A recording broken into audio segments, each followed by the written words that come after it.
ಕೋಟಿಕಾರು ಬ್ಯಾಂಕ್ನಲ್ಲಿ ಹಾಡ ಹಗಲೇ ದರೋಡೆ ಪ್ರಕರಣಕ್ಕೆ ಸಂಬಂಧಪಟ್ಟಂತೆ ತನಿಖೆಯನ್ನು ಚುರುಕುಗೊಳಿಸಲಾಗ್ತಾ ಇದೆ. ಬೇರೆ ಬೇರೆ ತಂಡಗಳನ್ನು ಮಾಡಿ ಇದೀಗ ತನಿಖೆಯನ್ನು ನಡೆಸಲಾಗ್ತಾ ಇದೆ. ಸೊ ಇದೀಗ ಅಸಲಿಗೆ ಬ್ಯಾಂಕ್ನಿಂದ ದರೋಡೆಯಾಗಿರೋದು ಎಷ್ಟು, ಈ ವಿಚಾರಕ್ಕೆ ಸಂಬಂಧಪಟ್ಟಂತೆ ಒಂದಷ್ಟು ಅನುಮಾನಗಳು ವ್ಯಕ್ತ ಆಗ್ತಾ ಇದೆ. ಅದರಲ್ಲೂ ಕೂಡ ಆಡಳಿತ ಮಂಡಳಿ ನೀಡಿರುವಂತಹ ಹೇಳಿಕೆಗಳೇ ಈ ಅನುಮಾನಕ್ಕೆ ಕಾರಣ ಆಗಿರೋದು. ಕ್ಷಣ ಕ್ಷಣಕ್ಕೆ ಒಂದೊಂದು ಹಣದ ಮೊತ್ತವನ್ನ ಆಡಳಿತ ಮಂಡಳಿ ಹೇಳಿದೆ. ದರೋಡೆ ಆದಂತಹ ಸಂದರ್ಭದಲ್ಲಿ 10 ರಿಂದ 12 ಕೋಟಿ ಅನ್ನುವಂಥ ವಿಚಾರವನ್ನು ಆಡಳಿತ ಮಂಡಳಿ ಹೇಳಿತ್ತು. ಅದಾದ ನಂತರ 8 ರಿಂದ 10 ಕೋಟಿ ಮೌಲ್ಯದ ಚಿನ್ನ ಅಂತ ಬ್ಯಾಂಕ್ ಅಧ್ಯಕ್ಷ ಕೃಷ್ಣ ಅವರು ಹೇಳಿದ್ರು. ಇದು FIR ನಲ್ಲಿ 4 ಕೋಟಿ ಮೌಲ್ಯದ ಚಿನ್ನ ದರೋಡೆ ಆಗಿದೆ ಅನ್ನುವಂಥ ವಿಚಾರವನ್ನ ಪೊಲೀಸರು ಉಲ್ಲೇಖ ಮಾಡಿದ್ದಾರೆ. ಇವತ್ತು ಮತ್ತೆ ಲೆಕ್ಕ ಮಾಡೋದಾಗಿ ಪೊಲೀಸರು ಹೇಳಿದ್ದಾರೆ. ಬ್ಯಾಂಕ್ ಆಡಳಿತ ಸಿಬ್ಬಂದಿಯ ನಡೆಯ ಮೇಲೆಯೇ ಅನುಮಾನಗಳು ವ್ಯಕ್ತ ಆಗ್ತಾ ಇದೆ.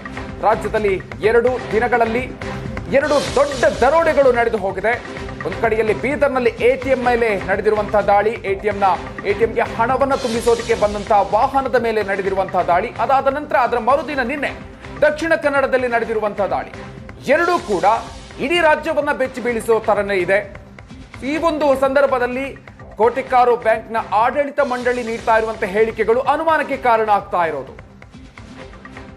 ಕ್ಷಣ ಕ್ಷಣಕ್ಕೆ ಒಂದೊಂದು ಹಣ ಮೊತ್ತವನ್ನ ಹೇಳ್ತಾ ಇದ್ದಾರೆ ಆಡಳಿತ ಮಂಡಳಿಯ ಸಿಬ್ಬಂದಿಗಳು. ಕೋಟಿಕಾರು ದರೋಡೆಕೋರರ ಬೆನ್ನು ಬಿದ್ದಿದ್ದಾರೆ ಇದೀಗ ಪೊಲೀಸರು. ಪ್ರಕರಣದ ತನಿಖೆಗೆ 5 ಪ್ರತ್ಯೇಕ ತಂಡಗಳನ್ನ ರಚನೆ ಮಾಡಲಾಗಿದೆ. ಮುಖ್ಯಮಂತ್ರಿಗಳ ಸೂಚನೆ ಮೇರೆಗೆ 5 ತಂಡಗಳನ್ನ ಕಮಿಷನರ್ ರಚನೆ ಮಾಡಿದ್ದಾರೆ. ಸಿಸಿಬಿ ಸೇರಿ 5 ಪೊಲೀಸ್ ಅಧಿಕಾರಿಗಳ ನೇತೃತ್ವದಲ್ಲಿ ತಂಡವನ್ನ ಸಿದ್ಧಪಡಿಸಲಾಗಿದ್ದು, ಮಾಹಿತಿಯನ್ನು ಕಲೆ ಹಾಕ್ತಾ ಇದ್ದಾಗಲೇ ವಿವಿಧ ಆಯಾಮಗಳಲ್ಲಿ ತನಿಖೆಯನ್ನು ನಡೆಸಲಾಗ್ತಾ ಇದೆ. ಕೋಟಿಕಾರ್ ಬ್ಯಾಂಕ್ ಸುತ್ತ CCTVಗಳನ್ನು ಕೂಡ ಪೊಲೀಸರು ತಡಕಾಡ್ತಾ ಇದ್ದಾರೆ. ರಾಷ್ಟ್ರೀಯ ಹೆದ್ದಾರಿ ಮೂಲಕ ಕೇರಳಕ್ಕೆ ದುಷ್ಕರ್ಮಿಗಳು ಪರಾರಿಯಾಗಿದ್ದಾರೆ. ತಲಪಾಡಿ ಟೋಲ್ ಮೂಲಕ ಈ ಕಾರ್ ಪಾಸ್ ಆಗಿದೆ ಅನ್ನುವಂತ ಮಾಹಿತಿಗಳು ಕೂಡ ಸಿಕ್ಕಿದೆ. ಪ್ರಕರಣದಲ್ಲಿ ಬ್ಯಾಂಕ್ ಸಿಬ್ಬಂದಿ ಕೂಡ ಶಾಮೀಲಾಗಿದ್ದಾರೆ. ಈ ಅನುಮಾನಗಳು ಸಾಕಷ್ಟು ಕಾಡ್ತಾ ಇದೆ.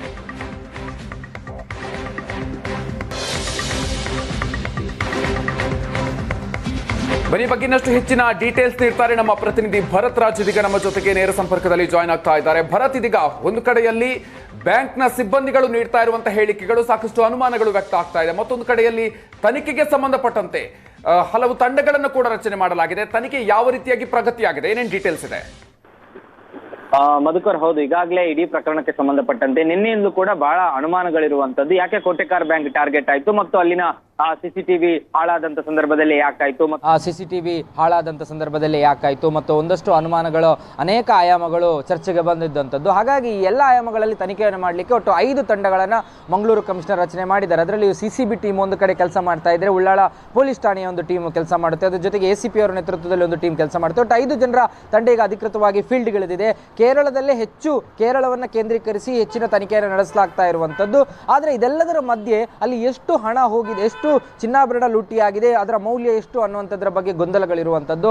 ಪ್ರೆಸೆಂಟ್ ಆರಂಭದ ಸಂದರ್ಭಗಳಲ್ಲಿ ಸಹಜವಾಗಿ ದಾಳಿಯಾದಾಗ ಒಂದಷ್ಟು ಗೊಂದಲಗಳಿರುವಂಥದ್ದು ಸಹಜ. ಆಗ ಆರಂಭದ ಹೊತ್ತಿನಲ್ಲಿ 15 ಕೋಟಿ ಅನ್ನುವಂಥ ಮಾಹಿತಿಗಳು ಬಂತು, 5 ಲಕ್ಷ ನಗದು ಮತ್ತು 15 ಕೋಟಿಯ ಚಿನ್ನಾಭರಣಗಳು ಅನ್ನುವಂಥದ್ದು ಬಂತು. ಆ ಬಳಿಕ ಮಂಗಳೂರು ಪೊಲೀಸ್ ಕಮಿಷನರ್ ಅವರೇ ಸ್ವತಃ 10 ರಿಂದ 12 ಕೋಟಿ ಅನ್ನುವಂಥದ್ದನ್ನು ಅವರ ಅಧಿಕೃತವಾಗಿ ಸೋಷಿಯಲ್ ಮೀಡಿಯಾ ಅವರ ನಮ್ಮ ಇದರಲ್ಲಿ ಮಾಧ್ಯಮ ಗ್ರೂಪ್ಗಳಲ್ಲಿ ಅದನ್ನ ಪೋಸ್ಟ್ ಮಾಡಿದ್ರು. ಆ ಬಳಿಕ ಮಧ್ಯಾಹ್ನದ ಹೊತ್ತಿಗೆ ಎಲ್ಲ ವಿಚಾರಣೆಗಳು ಮುಗಿದ ನಂತರ ಅದರ ಅಧ್ಯಕ್ಷ ಕೃಷ್ಣ ಶೆಟ್ಟಿ ಹೊರಗೆ ಬಂದು ಹೇಳ್ತಾರೆ 8 ರಿಂದ 10 ಕೋಟಿ ಇರಬಹುದು ಅನ್ನುವಂಥದ್ದು. ಅಂತಿಮವಾಗಿ ಅವರು ಕೊಟ್ಟ ದೂರನ್ನ ಆಧರಿಸಿ ಈಗ ಮಾಡಿರುವಂತಹ FIR ನಲ್ಲಿ 4 ಕೋಟಿಯನ್ನಷ್ಟೇ ಉಲ್ಲೇಖ ಮಾಡಲಾಗಿದೆ. ಹಾಗಾದ್ರೆ ಎಕ್ಸಾಕ್ಟ್ ಆಗಿ ಅಲ್ಲಿ ಎಷ್ಟು ಚಿನ್ನಾಭರಣ ಹೋಗಿದೆ ಅನ್ನುವಂಥದ್ರ ಬಗ್ಗೆ ಇನ್ನೂ ಕೂಡ ಸ್ಪಷ್ಟತೆಗಳು, ನಿಖರತೆಗಳು ಸಿಗ್ತಾ ಇಲ್ಲ. ಯಾಕಂದ್ರೆ ಇದು ಯಾವುದೇ ರೀತಿಯಾದಂತಹ ಬ್ಲಾಕ್ ಮನಿ ಅಲ್ಲ, ಇದು ಗೋಲ್ಡ್ ಪ್ಯೂರ್ ಆಗಿ ವೈಟ್ ಆಗಿರುವಂಥದ್ದು. ಯಾಕಂದ್ರೆ ಎಲ್ಲರೂ ತಮ್ಮ ತಮ್ಮ ಕಷ್ಟದ ಸಂಕಷ್ಟದ ದಿನಗಳಲ್ಲಿ ಚಿನ್ನವನ್ನು ತಂದು ಬ್ಯಾಂಕ್ನಲ್ಲಿ ಅಡವಿಡ್ತಾರೆ.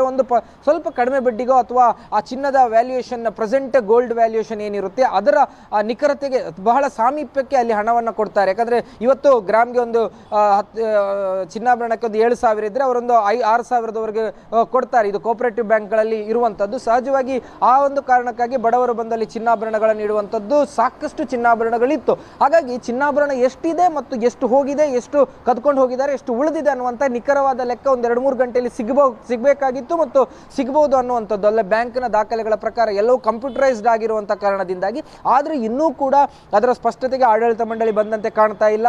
ಅಲ್ಲಿ ನಿರಂತರವಾಗಿ ತನಿಖೆ ನಡೆಸ್ತಾ ಇದ್ರು ಕೂಡ ಪೊಲೀಸರು ಕೂಡ ಆ ವಿಚಾರದಲ್ಲಿ ಇನ್ನೂ ಕೂಡ ಕ್ಲಾರಿಟಿಯನ್ನು ಹೊಂದಿದಂತೆ ಕಾಣ್ತಾ ಇಲ್ಲ. ಒಂದು ಕಡೆ 4 ಕೋಟಿ, ಒಂದು ಕಡೆ 10 ಕೋಟಿ, ಒಂದು ಕಡೆ 12 ಕೋಟಿ. ಹಾಗಾದ್ರೆ ನಿಜಕ್ಕೂ ಕೂಡ ಅಲ್ಲಿ ಎಷ್ಟು ಲೂಟಿ ಆಗಿದೆ ಅನ್ನುವಂಥದ್ರ ಬಗ್ಗೆ ಆಡಳಿತ ಮಂಡಳಿ ಸ್ಪಷ್ಟನೆ ಕೊಡಬೇಕು.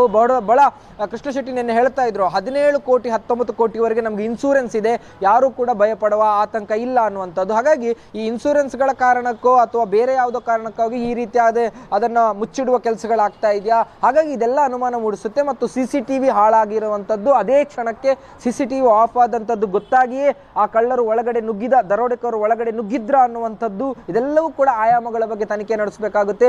ಪ್ರೆಸೆಂಟ್ ಕೇರಳದ ಕಡೆಗೆ ತನಿಖೆಯನ್ನ ಹಾಯಿಸ್ತಾರೆ, ಯಾಕಂದ್ರೆ ಇದು ಕೇರಳದ ಕರ್ನಾಟಕದ ಕಟ್ಟಕಡೆಯ ಗ್ರಾಮದಲ್ಲಿರುವಂತಹ ಬ್ಯಾಂಕ್. ಹಾಗಾಗಿ ಅಲ್ಲಿಂದ ತಪ್ಪಿಸಿಕೊಂಡಂಥದ್ದು ಅಲ್ಲಿ ನೋಡಬೇಕಾಗುತ್ತೆ. Thank you Bharath Raj ಡೀಟೇಲ್ಸ್ಗೆ.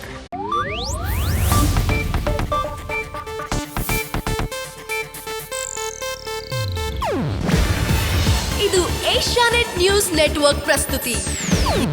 ನೀವು ನೋಡ್ತಿದ್ದೀರಾ ಏಷ್ಯಾನೆಟ್ ಸುವರ್ಣ ನ್ಯೂಸ್.